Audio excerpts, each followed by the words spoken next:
If you're a family living in, say, downtown Toronto, and your granddaughter, your daughter's going to have a baby, the expectation is that you're going to be able to be there, or know where she's going to a local hospital. But can you imagine, just for a moment, that the standard is that actually you're not allowed, you can't be there. She gets in a plane out of Toronto and she flies up to Attawapiskat, for example, to give birth. You'd be like, what is wrong with that system? And that's what's happened to Indigenous people. So my name is Ellen Blais.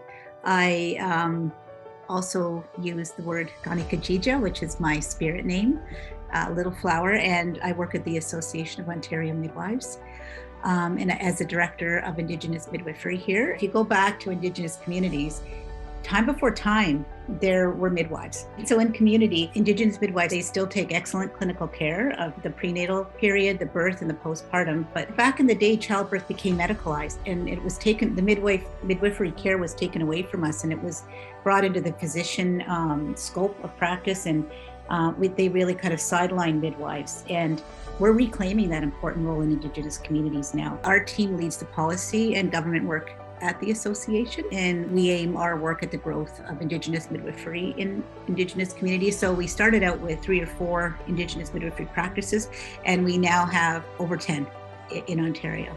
The story of Indigenous families through the process of colonization has been a lot about separation. So I was taken from my birth mother, Molly Day, who was from Oneida Nation of the Thames, and I was taken from her and placed in a non-Indigenous home purposefully. I developed the idea of wanting to be a midwife so that I could stand at the bedside, so that I could be there and advocate and support and so that the intervention of child welfare and this forced removal of children needed to stop.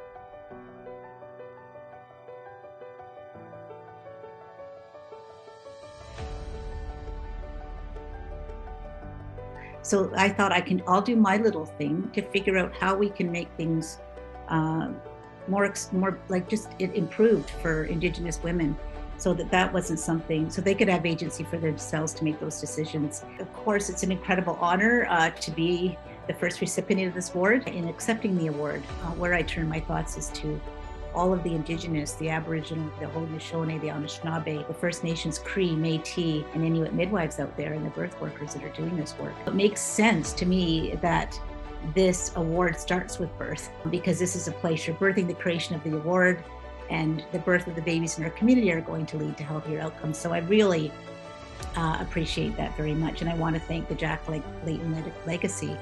Jack Layton was, one of my favorite leaders of this country. Back in the day, he's an incredible leader himself, and his inspiring words that love, hope, and optimism can change the world. And I totally resonate. That really resonates with me. And we can be optimistic when we have midwives in community, because we're changing the world one birth at a time.